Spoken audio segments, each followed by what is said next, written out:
30 years of Dragon Ball Z. 30 years.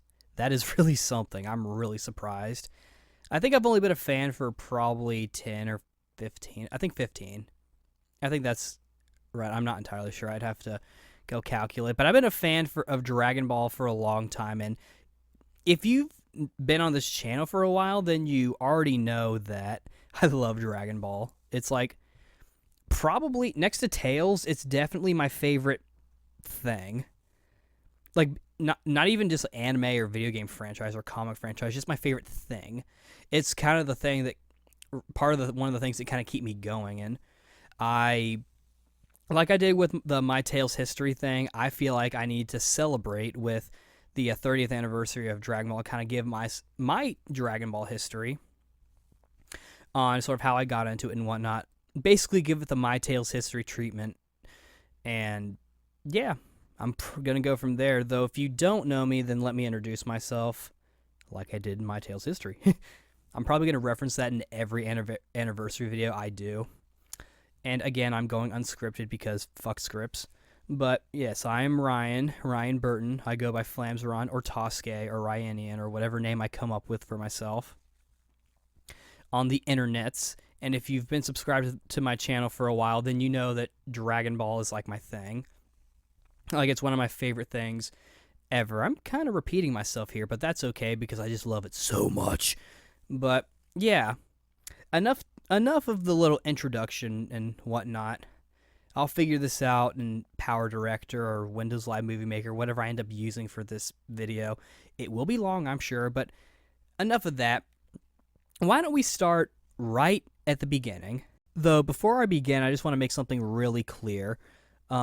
Because this video is very important to me, and it's kind of personal with Dragon Ball being such a huge part of my life, I'm going to probably use Japanese accurate terminology. Like, instead of Kaioken, I'm going to say Kaioken, which I usually do anyway.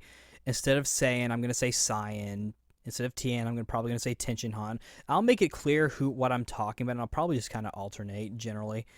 But because this video is very personal, I kind of want to give this series a bit of a different treatment, which I'll probably end up doing anyway as I get older and, taking more of the series as I can. So, yeah, I'm sorry if this gets on anyone's nerves. I'm not trying to be a Dragon Ball Z snob or anything, but yeah, I want to make this a little more special. So, yeah. All right, on to the good stuff. It all started when I was, I don't think I was a toddler, but I was definitely not in the double digits yet. I wasn't at 10 years old yet. I think probably like 5 or 6 maybe, or even 7 or something.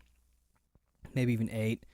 And I don't remember if I was sick or if it was summer vacation, but I don't remember being in school at the time. So I know it's one or the other, though I don't exactly think it was summer, so I think I might have been sick. And either I went to Blockbuster or my mom did. I would say probably me, because I don't think my mom would have picked this out. So let's just say that I was the one who went to the Blockbuster, and I saw a VHS tape called Dragon Ball Z Curse of the Blood Rubies, and I'm like, oh, that looks cool. And so I rented it, and I watched it, and I really liked it. I liked the cool theme song, the Dragon Ball. This was the Funimation. This was a Funimation production with the Ocean Cast, if any of you guys remember that. I never saw it on TV. I don't even think it aired on TV, but I even remember, like, it came with a commercial showing off, like, action figures. Like, oh, I want those action figures. But, of course, they were either out of print or they never showed up. But, yeah, they were cool. I would have definitely wanted them, but I watched it, and I really liked it. And I really liked seeing, all the characters. I really liked Yamcha and Goku, obviously. And it was a fun time, and I rented this movie several times, and, And one story about this that sticks out to me, stuck out to me back then because of, the general event, and what sticks out to me now for other reasons. There's a scene in the movie, either in the intro or in the actual movie, where Goku is swinging on a vine, and his near in the forest near his house, and I'm like, oh, I want to do that. So in our basement we have these styrofoam or whatever, cardboard, whatever you call them, like ceiling panels that you can like kind of push up and put stuff in between if you really want to hang things. And we did that, or I did that. No one actually helped me with this. And I found like a string thingy that I put up there, and I wrapped it around my finger, and I swung back and forth, and ended up giving myself pretty bad a rope burn, and was out of commission for, or it was still healing for like a week. I don't think I was ever out of commission. I probably just had to like not use that finger. But the reason why this sticks out to me is because at that time, I was into Spider-Man and Batman, and I associated with Spider-Man him swinging on his web, and with Batman, I associated like his grappling gun that he would like shoot and fly off and swing around things. I even thought of the whole thing, when he would fly around. It kind of had a specific sound to it. It wasn't exactly like a thing, but it definitely had a specific sound. I'll have to like open the DVD and listen, but yeah, and but with this, I wasn't really trying to imitate Batman or Spider-Man. I wasn't trying to do a thing. I was just trying to swing on a vine. Let's see if that sound can get annoying. Don't worry, I'm not going to do it anymore.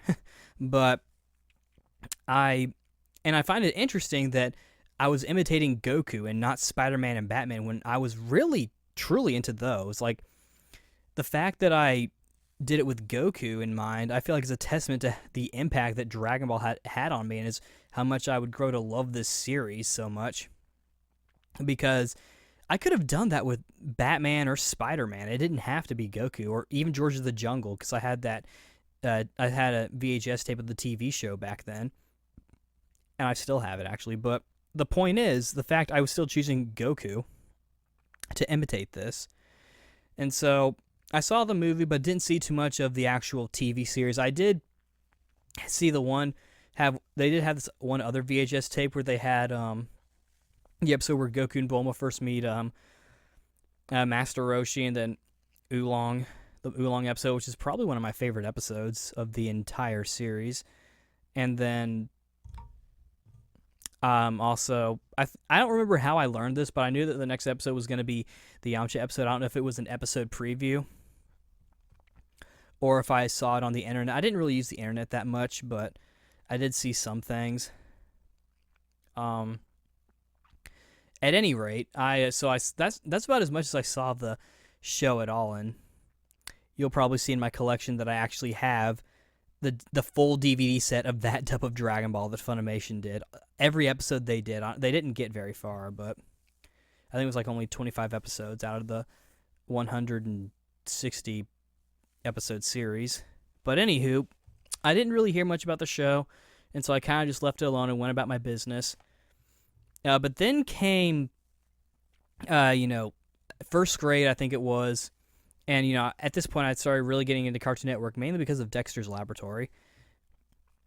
But I also knew about this thing called Toonami, where they would just show different shows, but, for me, it didn't really, amount to anything. To me, it was just another section where Cartoon Network played different kinds of shows. Like, it didn't even really mean anything. I think it was just a specific block too. I don't think it was actually a separate channel or anything. Just kind of like with Adult Swim, where they kind of share channels. And then they started talking about the show called Dragon Ball Z, and I think the first time I heard about it was that it was like a preview, like, coming up next, Dragon Ball Z, and I was like, oh, huh. And I think Nick, at the time I had met Nick, and he was like, oh, you should watch this show, and I'm like, cool. I don't remember if it was like that or if I watched it and like I didn't like it, but then he's like, oh, you should watch it. I don't remember what this situation was, but I do remember he was also kind of into it. And it was at the second episode, because it was after Raditz had already like come down and kicked Goku and tried to steal Gohan. But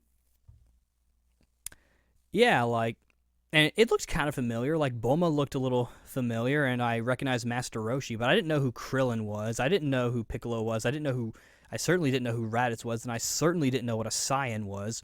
Yeah, go back to that disclaimer if you don't like it. What I basically mean is Saiyan, but Saiyan. Anyway, Saiyan or Saiyan. I didn't know what a Saiyan was. I didn't even know Goku was an alien. It's like, oh. But I recognized Goku. I'm like, is that really Goku? And I thought to myself, this is literally what I thought. I'm like, okay, I'll wait until someone says his name. And then I will go from there. And they said Goku. I'm like, oh, this is related to Dragon Ball. I'm like, oh, that's really cool. I really like the idea of it was kind of like coming back and seeing an old friend after a while, or rediscovering an old TV show or an old game or something. Like, it was just really cool. I really thought it was just super, super great. I'm like, oh, that's really cool. I'm glad they brought the show back. And of course, I didn't know that the entire show had completed in Japan, like, about like a year ago at the time.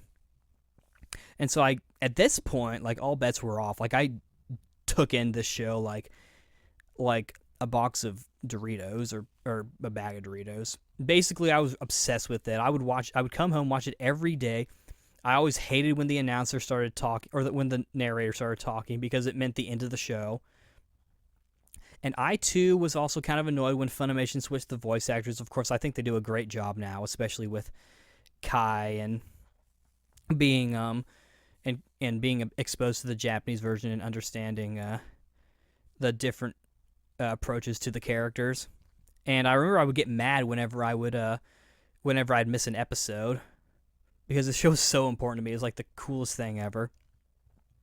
And this was one of the few, and really one of the only attempts of me to watch an entire TV series on the TV show. On the television, I mean.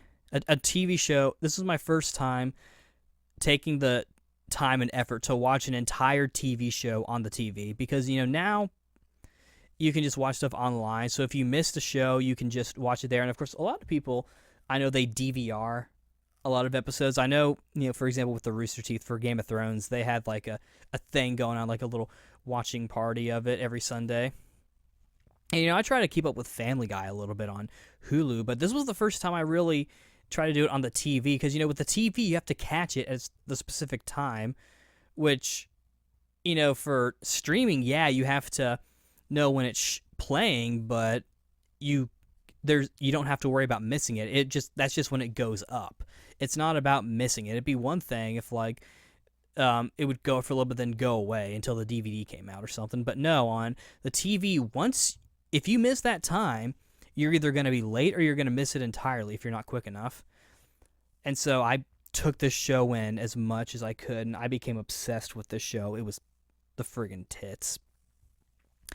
And going back to Blockbuster has a pretty big part of I kind of wish it was still around, because then I'd probably apply there. But anyway, I went to Blockbuster again. I saw this magazine called Beckett Unofficial Dragon Ball Z Collector. And I'm like, oh, that's sweet, a magazine. I can read about Dragon Ball Z.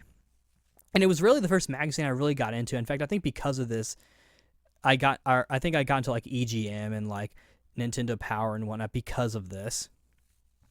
And I started reading it, and I started reading with the first issue, but I didn't actually subscribe until the third, which is why you're actually seeing the picture of the third, because one, I can't find my copy to scan the cover of the first, but I also didn't see any listings on eBay or any for people selling it. No, I wasn't tempted to buy it because I already have it. I have up to volume. I have 1, 2, 3, 6 onward, but up until it ended, which was around when GT came around. But yeah, and what made this magazine cool is that they had information about the Japanese side of things and stuff we hadn't seen yet. I think when this came out, we were at the Androids, perhaps. I think we were just starting with the Androids. And for a lot of North American fans who were really into the show back then, who really kind of took in all the media and merchandise, the series kind of got spoiled in different ways, and I'll get to those later on, because I feel like even if I started with the dub, I kind of got a taste of every spectrum But this magazine, what stood out to me right now of the first issue was that it had like a story arc slash saga, whatever you want to call it, a breakdown. It had the science stuff, it had the Namekian stuff, Frieza, the Android stuff. Then it talked about Cell. I'm like, oh, that's cool. Then Majin Buu, and I'm like, oh, who's this Majin Buu guy? Oh, wow. And I think they had some pictures as well, but they were showing off all this stuff. And it's like, oh, that's really cool. And there's more to this than I realized. And of course, later on, as the magazine went on, they started to cover like the Japanese revival of the franchise, where a bunch of merchandise came out. So I heard about that. Of course, it didn't really affect me because at the time the series was still going strong in North America, and I was just getting more information. I thought, oh, this is really cool. And I heard about Master Roshi's voice actor died, and they replaced him for like the games and whatnot, and all this different stuff. And I saw about the collectible card game, the Hummer promoting the collectible card game, and saw pictures of the voice actors for the first time, and it was just really something.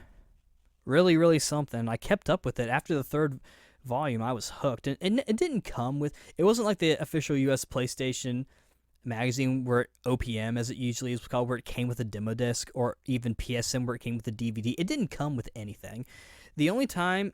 It did come with some stuff, like I got the metallic Cell and Cell Jr. figure from them once, and they had like a checklist of different Dragon Ball merchandise, which was kind of cool if you were trying to collect it. That's the first time I've actually ever seen like an attempt to catalog everything. It was pages upon pages of stuff and pictures.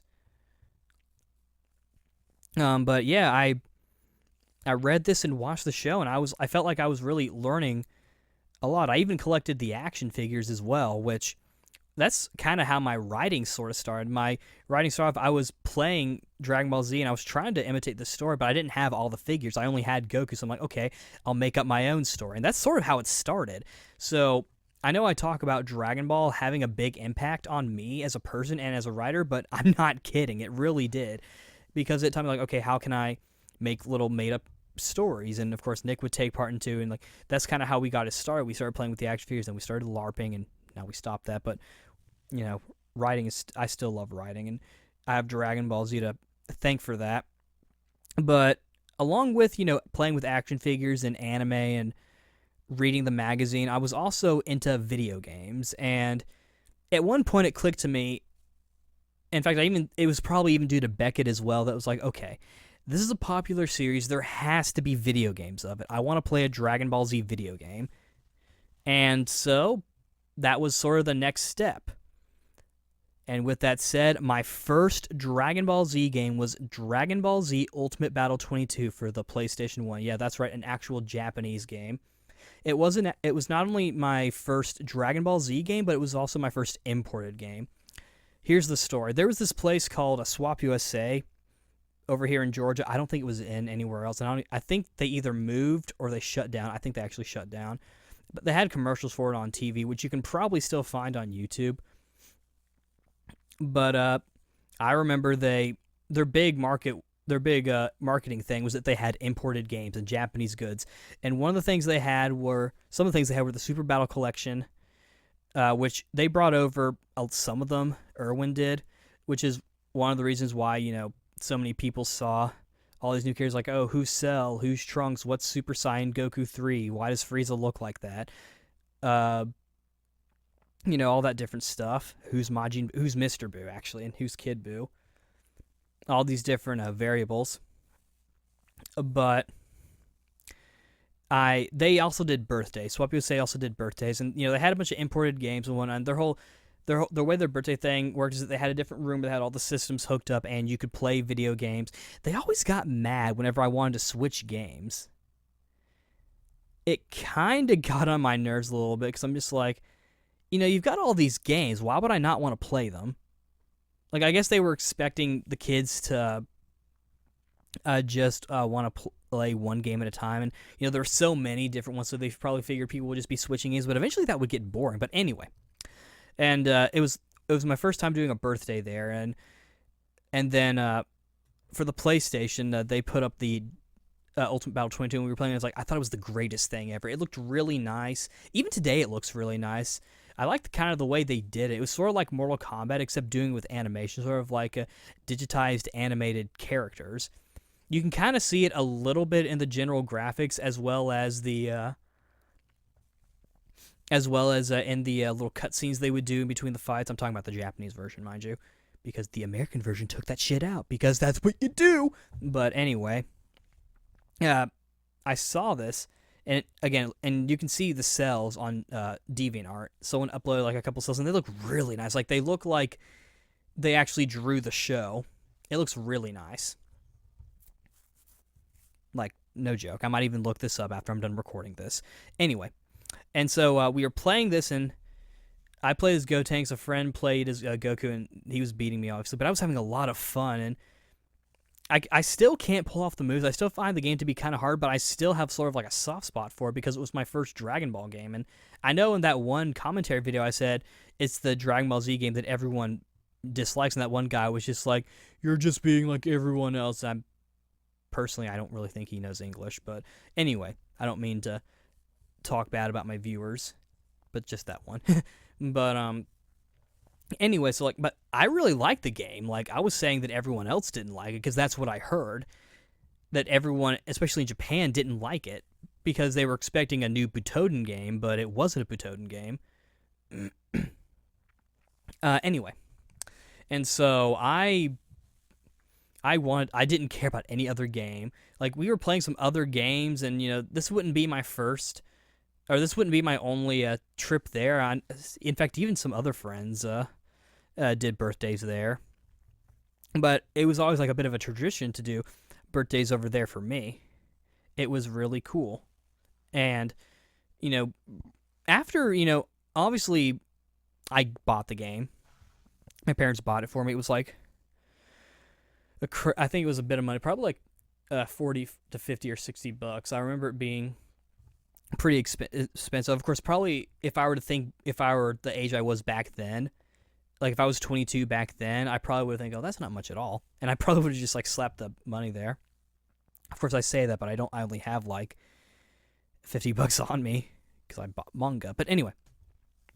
And so that was my first time learning about, importing and how that works because I had the thing called Game Hunter. If you've read my Tails import guide, you already know what that is. But for those of you who don't, it's basically a little thing you put on the back of your PlayStation 1 if it allows it. There's also a boot disc version. And there's also a little springy thing you put inside the disc tray so that it won't close completely, basically, is the gist of what I understand. And what you can do with this is it would you would be able to, what's the word? You could you start off putting a game in there, you'd open it up, it would spin, then it would stop, then you would replace it with your imported game, and then you'd press like the start game button. It brought up a new menu too, and you could listen to music with it and look at the files in the games because of this. I always like to look at the cutscenes from Mega Man X4, like the Iris Death scene. That's how I actually saw that. I kind of cheated, but it was still kind of cool. And so that was my first time doing imported games. I never even thought about the idea that you can't play foreign games on a system from a different country. You have, and of course nowadays they've kind of changed that to where it seems like the standards to have region free. A certain Nintendo company still doesn't understand that, but you know what? Someone's got to be the idiot. But anyway. So that was my first time doing importing, and of course that started a whole line. You've already seen the Tales video, My Tales History. I import that series like there's no tomorrow. But Ultimate Battle 22 wasn't the first. In fact, it's also probably, like, to my friends, probably the less memorable, because I remember back in the day, Nick and I and another friend, we would always be playing a game called Dragon Ball Final Bout, which we also imported from the same shop too. And it was basically, the GT one. And this is the Japanese version I'm talking about. I know there was a North American version as well as a reprint. I actually have the reprinted version because I wasn't able to get the original English version after once the show started airing because I think it kind of went out of print and it became rare. But then they reprinted it, which is funny because I didn't even like redub it or anything. They literally just reprinted it. And from what I've heard, this was the game that triggered a lot of people being like, huh, who's this Majin Buu guy? What's Super Saiyan 4? Who's Pan or Pan? Yeah, the actual pronunciation is Pan because it's supposed to be a pun on the Japanese word for bread, which is Pan. I still say Pan because I don't give a fuck, but. But yeah, it had all these different characters. Like, oh, who are these people? Oh, there's more to the story. For me, it was mainly the action figures and Beckett, though by the time I got Final Bout, I already knew who all those characters were. And of course, this was how I mainly heard the Japanese voices. I then learned that Frieza was voiced by a guy in the Japanese version. I'm like, wait a second, he's a guy in both versions. He's voiced by a guy in the Japanese version, but he's voiced by a woman in the English version. I really do like Linda Young's performance as Frieza. I do think that Chris Ayers does a better job overall. So, and of course, Goku being voiced by a female, which also kind of sounded weird to me, but I've gotten used to it because I feel like Masako Nozawa does a good job voicing Goku in general. My general opinion on the Japanese voice actors is that they've gotten better over time. Even if some people kind of grew up with the Japanese version and the subtapes, I'm not really one of those people, though I did have the subtapes, but I'm getting to that. Wait. I've got a lot of stuff to talk about. I've been prepping this bad boy. But, so, after that, after playing Ultimate Battle 22 and, Final Bout, and then getting the English version of Final Bout, heck, there was even an English version of Ultimate Battle 22 that they teased in an issue of Beckett Dragon Ball Z Collector, and I'm just like, really? This game? Why are you bringing over this game? Why not just make a new game? It was so strange to me that they actually brought it over, and on some level I was kind of glad because I'm like, okay, it'll be in English, of course. This is like one of the this game you don't really need to know Japanese to play. There's no language barrier unless you just want to read all the instructions and whatnot. But so I had the English version as well. And that was my main way of playing it, though it definitely is a butchered localization, if you can even call it that, because they did very little to it, besides just do the English text, which, like for example with Gogeta, there's a typo where they spell his name Vegito.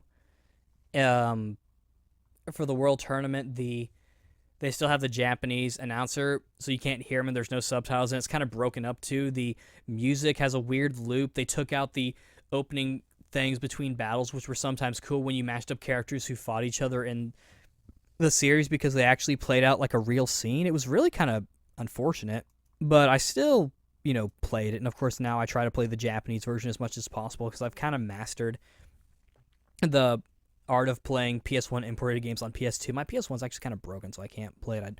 I miss it, though, because I could do Game Shark. But anyway, and so I played those, and I was happy to have those. I'm still glad to have them in my collection. They're not in perfect condition. Like for Ultimate Battle 22, the Japanese version, I don't have a case for it. So for a picture you'll see later on, you'll see what I mean. But then, I heard about a game called Legacy of Goku for the Game Boy Advance. I'm like, another Dragon Ball Z game, a new one being made in this universe, in this time, and in English. Oh, sweet. And I was really excited for it. It looked really cool. I sort of like the idea of like an action-adventure Dragon Ball game. I still kind of like the idea of that. And, Xenoverse kind of does that a little bit, but I'll get to that when I eventually review it. And I remember being so excited for this game that when it finally came out, I kind of wanted to savor it. I didn't want to play it all at once. I was trying to emulate the show, like next time on Dragon Ball Z, and I would stop. Then the next day I would start it up again. I think I eventually got kind of tired of it. And of course now when I play it, I don't do that because why? I've already played it. But I remember loving it, even though it wasn't exactly that good, because Goku had very little defense and he would get killed within a few hits. And doing punching was really dangerous because enemies wouldn't flinch and they would almost always hit you back. Though the glitch to make Goku invincible was pretty useful. But, yeah, and after that, I more or less kept up with the Dragon Ball Z games. The Budokais, the Budokai Tenkaichis, Burst Limit, Ultimate Tenkaichi, Raging Blast. I kept even sagas and Super Dragon Ball Z. I played pretty much everything, and it kind of came to a point where I was just trying to kind of keep up with the series in general. I even collect like the the Jack Specific and Irwin action figures they were doing, or I tried to, because with those I was trying to kind of complete a story. I was trying, which served as like the basis for like my main story that I'm gonna eventually tell to you in the future if I play my cards right. And so I kind of went on like this little autopilot thing, sort of, and I was watching stuff, and of course Dragon Ball Funimation started doing a redub of that, which that was also kind of fun because it kind of brought me back to those old days. But I was also watching the entire series in full, and at this point Funimation had kind of figured out how best to do anime dub. So not only was the music, and the proper music, I do like the music in Dragon Ball. I'm not against Falconer, but I do like Kikuchi and whatnot.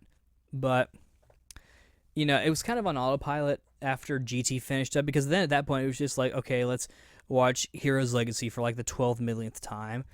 That was like sort of like the new thing we were looking for, and if only I known about Battle of Gods back then, I probably would have shit my pants.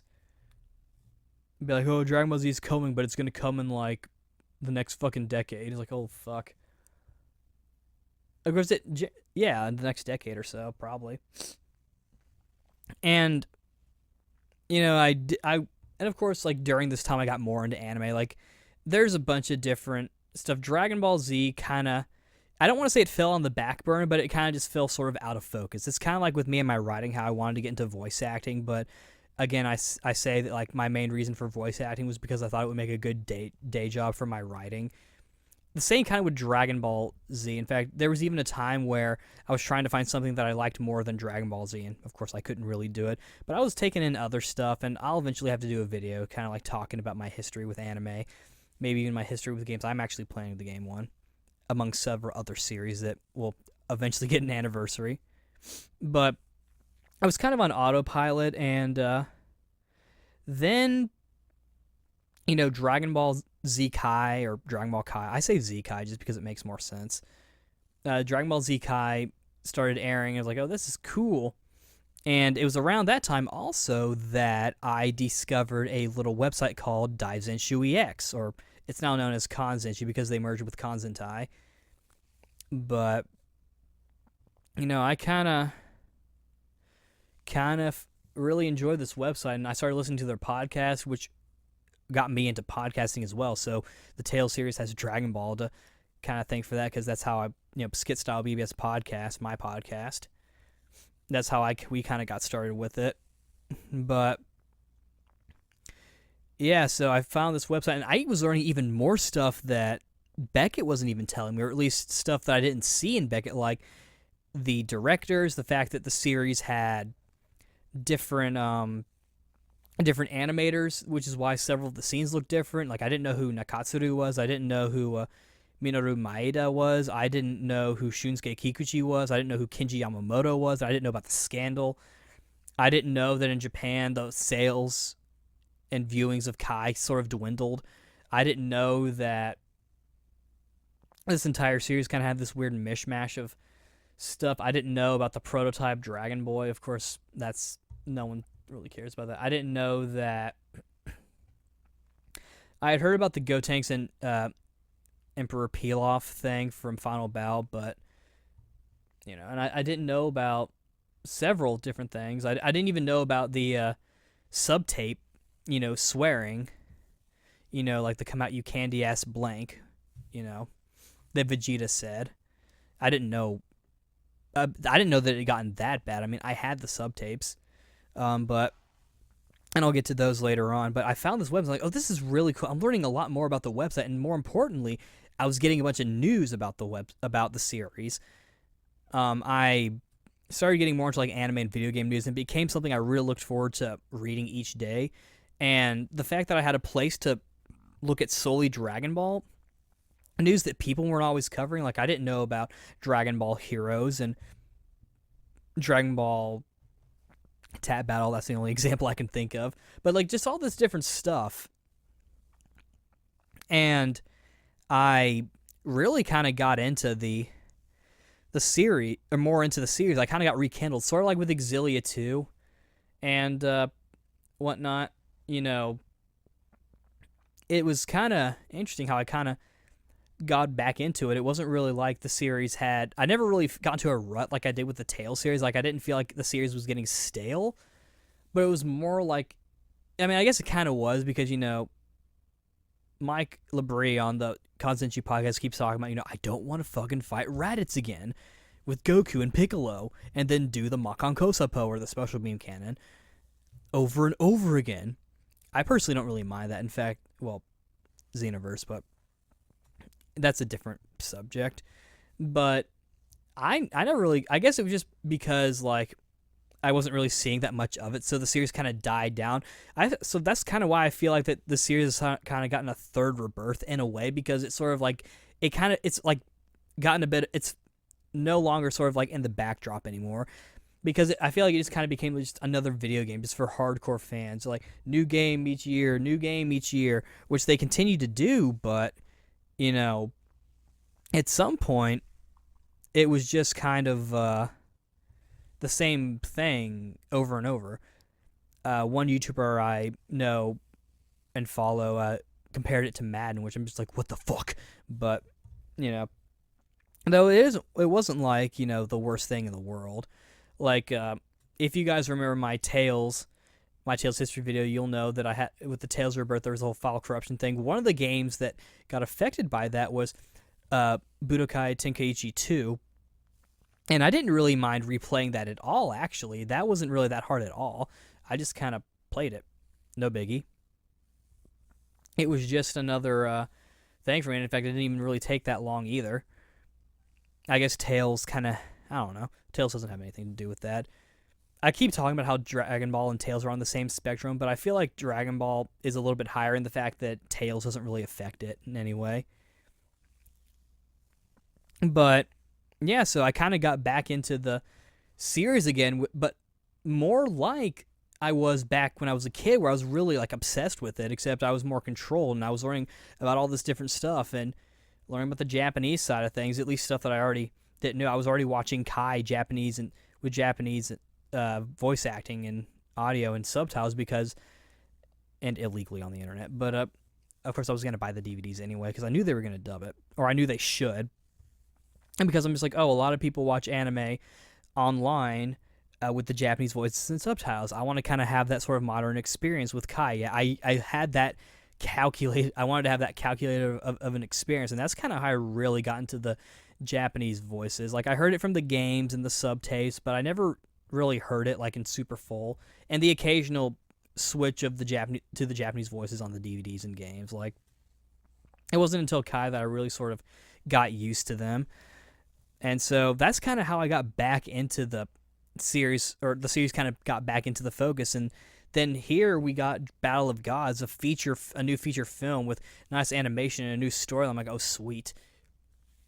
And of course, for Japan, I feel like this was part of the reason why the series got like a third rebirth, even though I know certain fans will disagree with this. But I feel like in North America, it kind of, you know, it's kind of like all these old cartoons getting on DVD, you know, Ninja Turtles coming back with that TV show, and then that Michael Bay movie, you know, all this different cool stuff. The rumor of a Courage the Cowardly Dog sequel and Powerpuff Girls coming back and all that stuff. And, you know, the DC and Marvel movie universe kind of bringing back those old series. Like Dragon Ball Z, I felt I kind of got that with Battle of Gods in North America. They even went as far as to get several of the voice actors who they recasted in Kai back. Like, they got Meredith McCoy back for 18. They got Brad Jackson back for Oolong. Monica Rial stayed as Bulma, which I'm fine with. But it was still kind of cool to get all these, to kind of have this, you know, the series back. And of course with Kai and several of these voice actors and doing other acting roles. Like they became big uh, anime voice actors, like Kyle Aber and Laura Bailey became huge in the voice acting world for the longest time.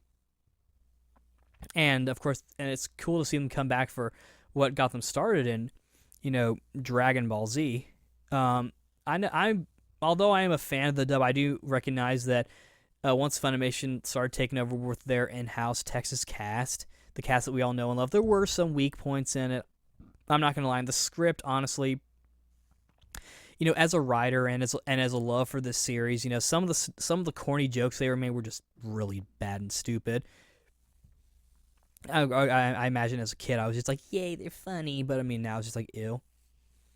Dragon Ball Z I recognize is not just like a super serious show. It does have its comedy elements to it, but the main reason why I like it is because of those serious fight moments. The hand-to-hand fight moments. I don't really like the energy blasts, but I feel like that, and by the androids and really by Majin Buu, the dub actually got really polished because they had done like the Budokai games, and so they had gotten used to getting different directions, and they wanted it to be more like an actual adaptation of the Japanese, an English version of a Japanese franchise, rather than just a watered down kids version with a rewritten script and just a few voice actors coming in to do it. But that's sort of where we in the how I got into Dragon Ball story. There are still some stuff coming, and we're gonna keep seeing that. Here's a picture of my video game Dragon Ball Z collection. I kind of see the series as sort of like a partial video game franchise now, and as you can see, there's a fair amount of stuff there. And I've got some pretty cool stuff there. Like I already talked about, Ultimate Battle 22 and Final Bout, which I have both in English and in Japanese, and I also have Super Butoden 3 on the Super Famicom, which is one of the Dragon Ball Z games I like.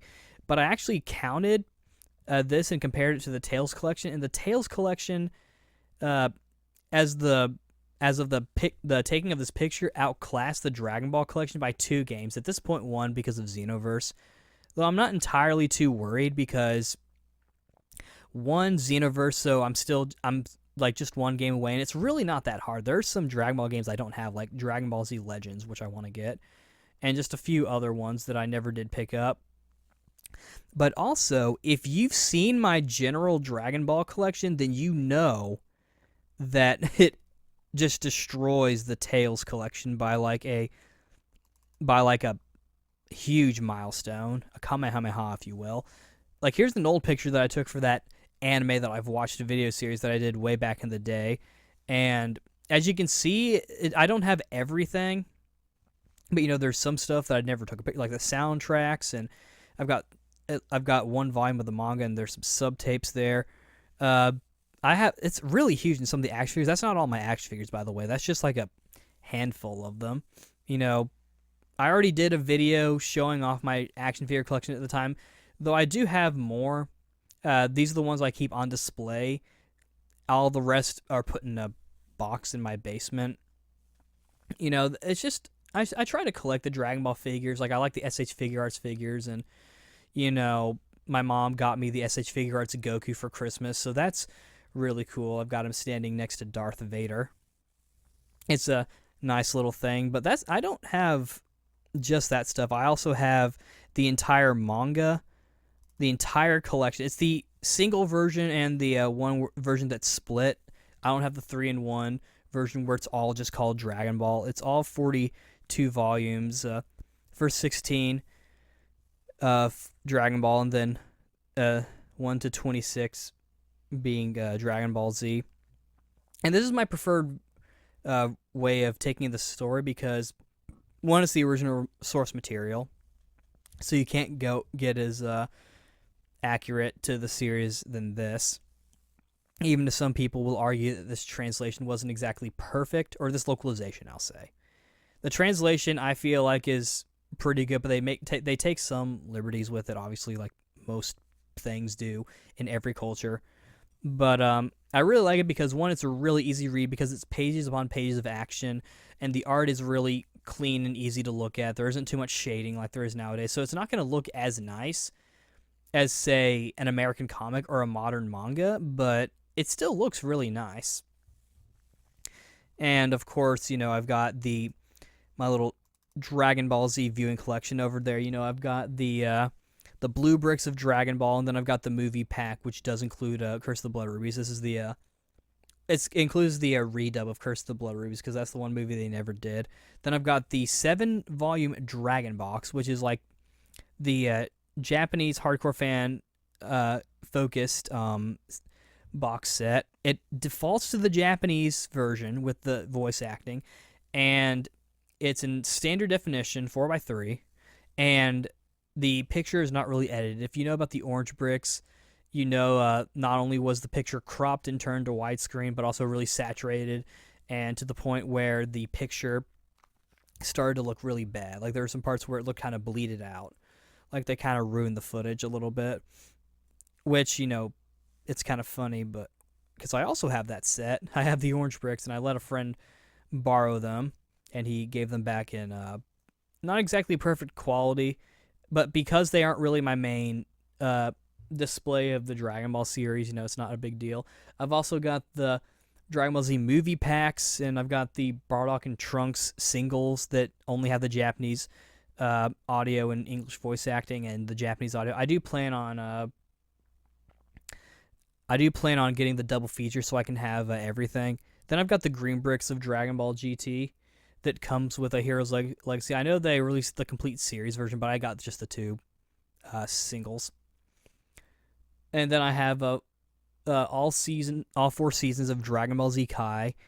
They're all the rescored Shunsuke Kikuchi version. And then I've got, Battle of Gods on Blu-ray, the extended version. And, that even with the orange bricks, that's not the only stuff I have. Like, over here in this section, I've got, like, several of the singles of Dragon Ball and Dragon Ball GT and Dragon Ball Z. And you see at the very bottom, Dragon Ball, that collection is the Curse of the Blood Rubies, and it's all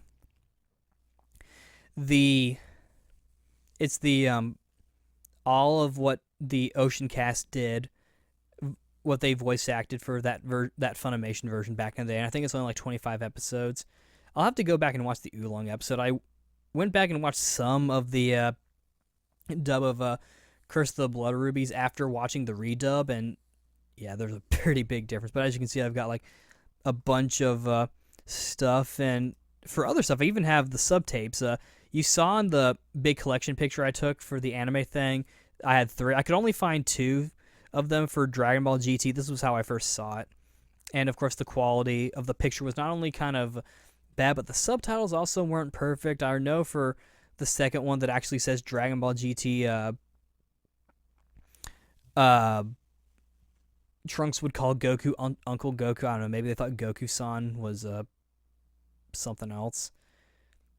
And these two actually go together. And it's kind of funny because when GT started, the English dub, the episode they started with was the episode that I left off at. And that was really funny. I thought that was really funny. It's like, oh, that's cool. I'm getting to pick up from where I left off. It was rather interesting. And I had some of the cards. I had not only the English one that they did, but I also had like that one of the short-lived ones that they did. And I had some of the Japanese cards as well. And I had a big pack of the old American one.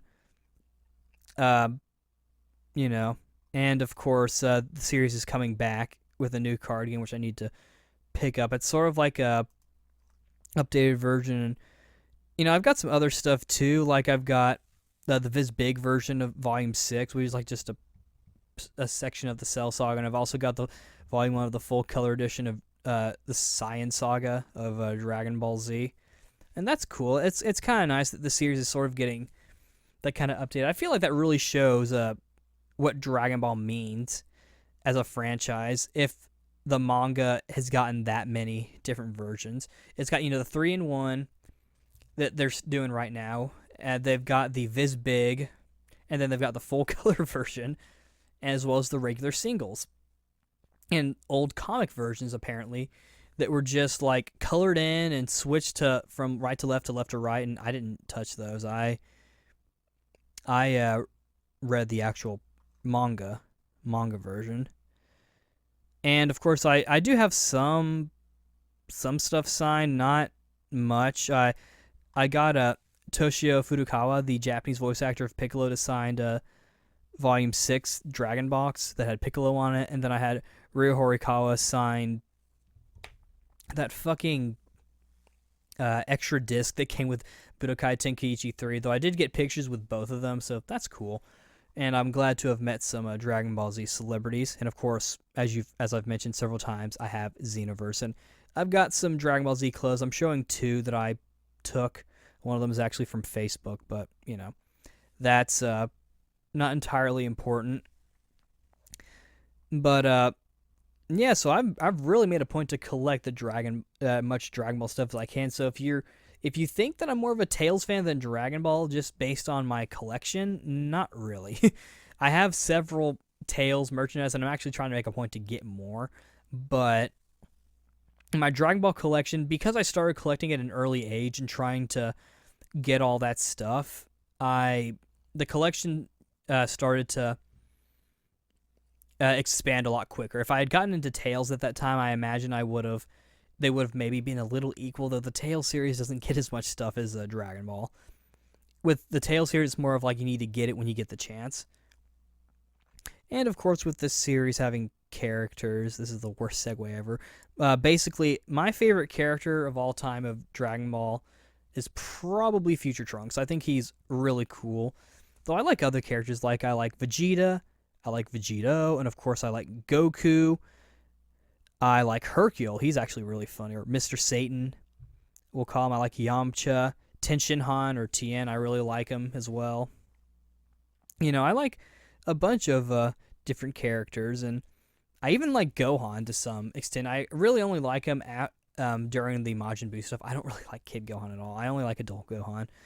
I don't know why he's happy that I'm saying that, but my original favorite character used to be Gotenks early on. Like I said, that guy's my favorite. As soon as I saw him, he's my favorite. And so I would always try to play as him. But of course, if you know the series, it's kind of hard to play as him in the Dragon Ball Z games because he's always like a form or someone else that you have to obtain. And it wasn't until I played Dragon Ball Shin Budokai Another Road and the first one and Super Butoden 2 where I realized that I think Trunks was my favorite because I was always constantly playing as him, and I think what I was trying to do is that, okay, Dragon Ball Z is a fighting game franchise, a video game franchise now. I need to find a new character because I'm not there's a different standard, of course. So Trunks is my main favorite, though I really just like everyone. That's sort of, to me, that's a big symbol that I really like a series when I like multiple characters and I don't just have just one ultimatum favorite, even if I did just say that Future Trunks was my favorite. As far as villains, my favorite's probably Cooler. Or no, I say Cooler because, it makes sense. Cooler. I also like Cell. He's pretty cool. And Frieza's not bad, though. Mecha Frieza, he's sort of one of my main issues with the story because, and I've talked about it before, and my friends and I've discussed this, and I understand that it had been a bit of time after they defeated Frieza in the Garlic Jr. saga, and I understand that the main point of this was just to introduce Trunks. I get that, but I still feel like it's one, too early to bring back Frieza, and two, it's just sort of a cop-out in a way. I don't mean any disrespect to Toriyama Sensei or Mr. Toriyama. I guess that's more appropriate. But, from a story and writing standpoint, if you beat the bad guy, and then the readers are waiting for the next moment, and then you take a while, regardless of how long you take, they may or may not have been watching Garlic Jr. to kind of buy the time or the moves or whatever. Then you pick the series back up again, and you just bring back the enemy. With the manga, Garlic Jr. is filler, so in the manga, it doesn't exist. So they go from fighting Frieza to fighting Frieza. I get why they did it, but I still feel like they could have done it a little better. I feel like, Akira Toriyama, he made this great series, but he's certainly not perfect. And I'm sure that he could. And I'm sure he probably could have thought a different way. And again, I get why he did it. That's not the. Don't misunderstand me. I understand why he did it, and I'm not saying that I'm not mad that he did it this way. I'm just saying I would have done it differently. I think it would have been cool if they brought him back around the time with Oob to kind of show how powerful Oob is before fighting Goku, and kind of reinforce the fact that Oob is super strong. Of course, we're kind of getting that with the revival of F, but yeah, this kind of story stuff, I've been thinking about the series for a long, long, long time. You know, it's really important to me on many levels, and I really love the series, and so I can't wait to see more of what they bring. I'm gonna continue to follow the series until the day I die, probably. Same with Tails. Revival of F will be interesting, and of course I'm playing Xenoverse, so, you know, that's that. We'll have to see what else they've got going for us. And I know I'm not the only one that is really excited about new stuff Dragon Ball Z. Heck, I feel like a lot of people really like Dragon Ball Z and, you know, all the stuff about it. And I feel like this will probably sound weird, and I wouldn't be surprised if any people disagree with me, but I feel like Dragon Ball has sort of, as a franchise, has sort of transcended its anime and manga and Japanese roots. That's what I think, at least. And what I mean by that is, or rather, why I think that is, well, you know, I just think about, you know, I see like old, you know, superhero posts, like sort of like childhood nostalgia posts,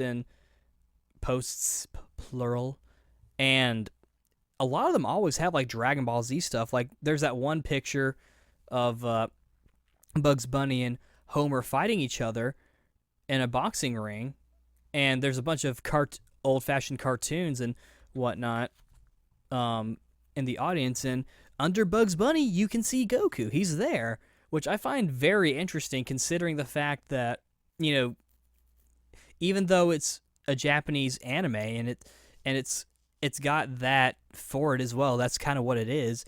A lot of people consider it as just another cartoon that people watched in their childhood. Like, it's Dragon Ball is almost like a superhero series in of itself because of all these like superpower stuff. And then there's that whole big debate with who would win in a fight, Goku versus Superman. So I feel like the series has really transcended. You know, to me it's more than an anime franchise. It's just a franchise, and I feel like Toei and Shueisha and Bird Studio and everyone who works on Dragon Ball kind of gets that now, because we're getting more stuff, and we're getting international versions of stuff. Like for the Buu Saga of Kai, you know, the international version, you know, they've got a different theme song, and for Battle of Gods there was an international version of Flo's version of Chala He Chala, and so it's like they've clearly noticed that the series has this big following outside of Japan. Just globally, it's one of the few anime out there that has like a dub in nearly every language, or a release in nearly every language.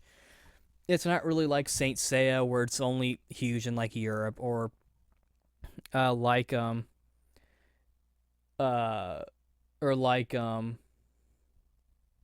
see, I don't have another example. Like the Tale series used to be, where it was primarily a North American thing, and well, it wasn't until now that Europe is starting to get a bit of piece of it as well.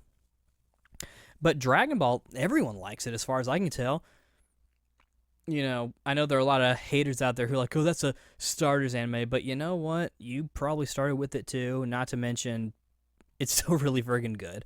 Like, call me an old man, call me an anime noob if you want, but fuck you. I really love Dragon Ball Z. As I said before, I was hoping to get this video up before Dragon Ball Xenoverse came out internationally, but I haven't made that promise. So I'm going to try to have this up before Revival of F, but I will say that, you know, yes, I do have Xenoverse on PS3 Day 1 Edition. I'll be talking about it soon, and I've been playing that, and that's been real fun. But I think the real big thing everyone's kind of looking forward to is a Revival of F, the new Dragon Ball Z movie.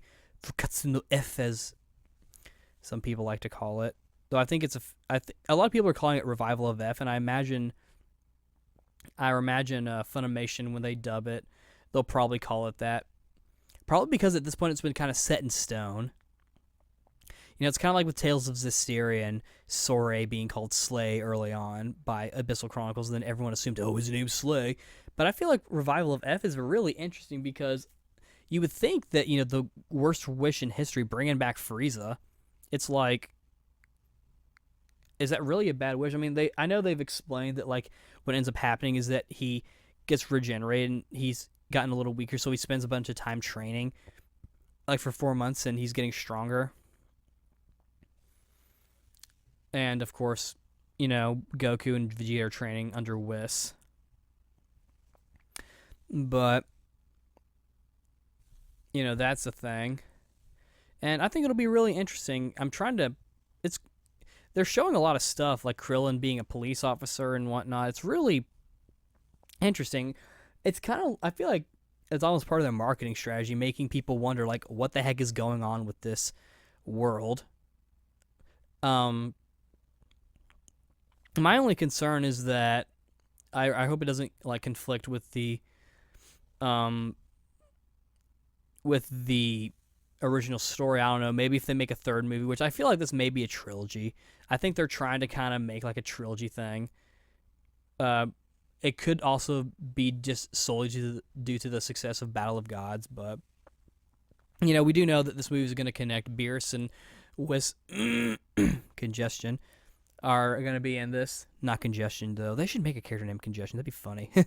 But it'll be interesting to see, and I'll probably still like it anyway. I don't dislike anything of Dragon Ball Z except for the occasional game and Evolution, but that's a different thing. And I've put a lot of thought into Dragon Ball Z, so much though that I gave not one, not two, but 3 PowerPoint presentations, college education presentations, mind you, on Dragon Ball Z. Granted, one of them was a focus on monsters in general, and I really only had time to talk about the first part, which was Griffith from Berserk, but I had 2 sections of there, one for Beerus and one for Frieza, and the one I'm showing you here is Frieza. But it's something. But I've talked about Dragon Ball Z a lot, and especially on the Let's Plays, I give a little bit of stuff there, which I think it's a pretty good outlet, so I can kind of get sort of like this scholar journal out. But that's a different subject. At some point, I'm going to be talking. I'll probably record. By the time this video comes up, there'll probably be like 2 or 3 new episodes of the Boost Fury Let's Play. But yeah, this video went on long. I know it was kind of scatterbrained. More scatterbrained than the My Tales history entry, but Dragon Ball Z is so important that it takes away my brain power. But not enough that it messes things up entirely. Heck, I even have some sexy things that I like from Dragon Ball. Like in GT, I like Marin. I think she's pretty cute. I think she looks cute, and Android 18 is pretty cute too.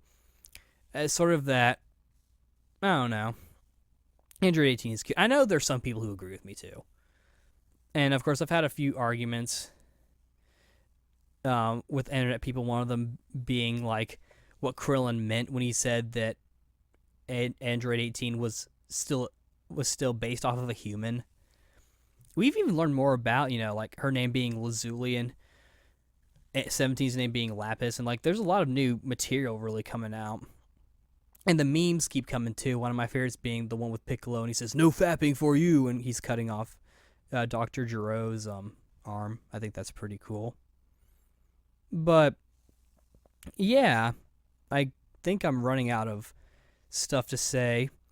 I guess the only thing I can say is that it's still going on. Heck, Funimation did their actual, like, a more updated, accurate dub of Curse of the Blood Rubies with a Kaiified cast and a better script and better visuals, and it wasn't censored. I actually compared the two. And it was definitely something, but I'm glad to